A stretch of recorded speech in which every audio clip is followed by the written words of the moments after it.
Rumah tua yang berada di Magelang menyimpan segudang misteri. Sekumpulan orang menguburkan sesuatu di halaman rumah tua tersebut.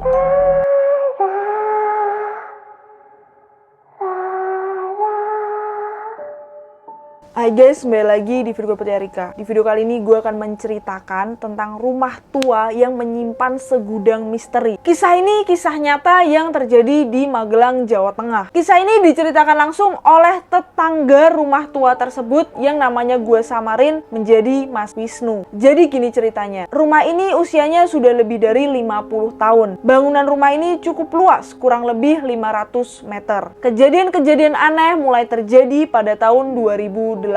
Di samping rumah ini ada kebun dan juga kolam, dan di belakang rumah tua ini ada sebuah aliran air yang dimana rumah ini dikelilingi oleh kelembapan guys. Mas Wisnu dan keluarga tinggal di depan rumah tua tersebut. Mas Wisnu mulai dilihatkan sosok-sosok makhluk tak kasat mata sejak pemilik pertama rumah tersebut. Kejadian awalnya Mas Wisnu dilihatkan oleh sosok tinggi besar berambut panjang dan juga mata merah di samping rumah tersebut. Tapi setelah berkali-kali Mas Wisnu dilihatkan sosok-sosok yang wujudnya itu tidak jelas, Mas Wisnu merasa ada yang aneh ini. Mas Wisnu juga menceritakan bahwa keluarga dari rumah tua tersebut tidak pernah akur atau bisa dikatakan tidak harmonis. Selalu ada cekcok setiap harinya, yang teriak-teriak lah, yang berantem lah, yang ada yang nangis, ada yang sampai keluar dari rumah. Itu setiap hari terjadi. Seperti hawa di rumah tersebut tuh panas. Mas Wisnu yang awalnya hanya merasa aneh dan juga takut, lama-lama memikirkan suatu hal. Kayaknya ada yang aneh di dalam rumah tersebut.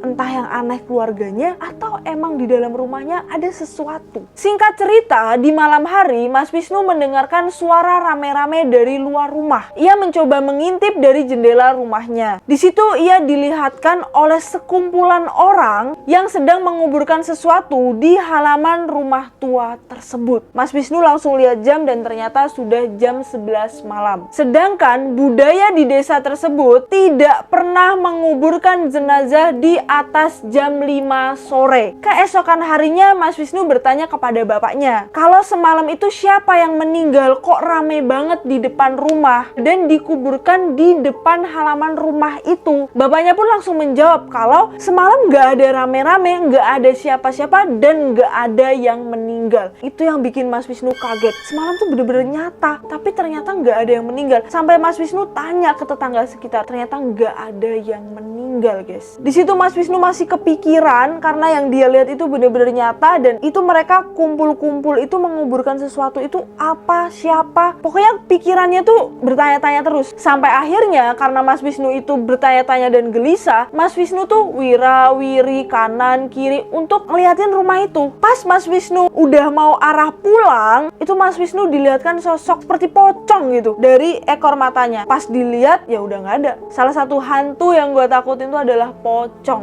Wah, merinding banget guys. Bayangin gitu loh situasi waktu itu kejadiannya pada tahun 2008. Singkat cerita, pemilik pertama rumah tersebut menjual rumah tua itu guys. Karena terlalu banyak masalah di rumahnya dan juga banyak sekali hal-hal negatif yang terjadi di dalam rumah tersebut. Dan pemilik pertama rumah tersebut tidak menceritakan apa hal-hal negatif yang terjadi sebenarnya. Enggak sampai berbulan-bulan, rumah tua tersebut langsung laku. Dibeli oleh seseorang yang diduga melakukan pesugihan. Warga sekitar itu curiga pemilik kedua rumah tersebut itu melakukan pesugihan. Karena pemilik kedua itu memiliki banyak rumah di mana-mana dan desain rumahnya tuh hampir-hampir sama. Memiliki ruangan khusus di lantai paling atas dan rumahnya selalu renovasi. Semenjak rumah itu dibeli oleh pemilik kedua, semakinlah angker rumah ini. Karena pemiliknya itu bersikap sangat aneh guys, seperti ada yang ia tutup-tutupi gitu. Dan selama ia membeli rumah tua tersebut, ia tidak pernah tinggal di rumah itu. Dan di saat datang ke rumah tua tersebut, itu pasti menjelang malam. Jadi selalu malam kalau datang ke rumah itu. Dan nggak pernah lama,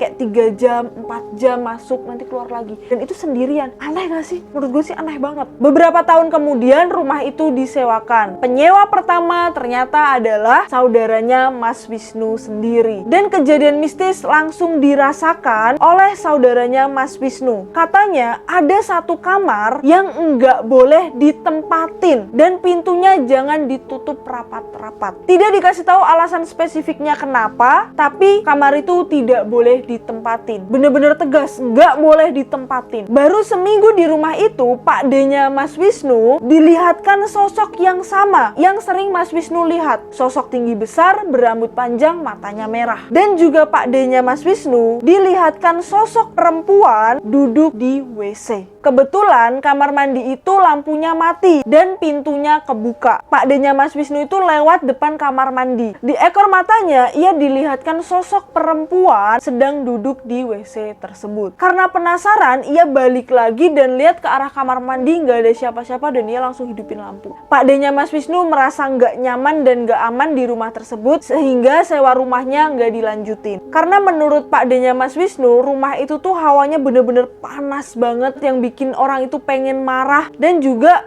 sering diganggu dan dilihatkan sosok-sosok tak kasat mata. Nggak sampai setahun guys, Pak D-nya Mas Wisnu tuh langsung nggak lanjut sewa rumahnya. Dan rumah tua itu masih menjadi segudang misteri karena tidak terpecahkan semua yang terjadi di rumah tua tersebut. Yang menguburkan sesuatu di halaman, kenapa pintu tidak boleh ditutup rapat, kenapa hawa di rumah itu sangat panas, dan kenapa pemilik keduanya itu tidak pernah nginep di rumah tua tersebut dan selalu datang di malam hari, semuanya tidak terpecahkan. Rumah tua itu sampai sekarang kosong dan tidak ada yang berani untuk menyewa rumah tersebut. Dari luar aja udah kelihatan banget guys seremnya. Rumah itu menyimpan banyak kisah yang tidak terungkap. Buat kalian semua jangan lupa untuk like, comment, share, dan subscribe. Kalau kalian pengen lebih dekat sama gue, bisa langsung follow sosial media gue yang lainnya. Terima kasih.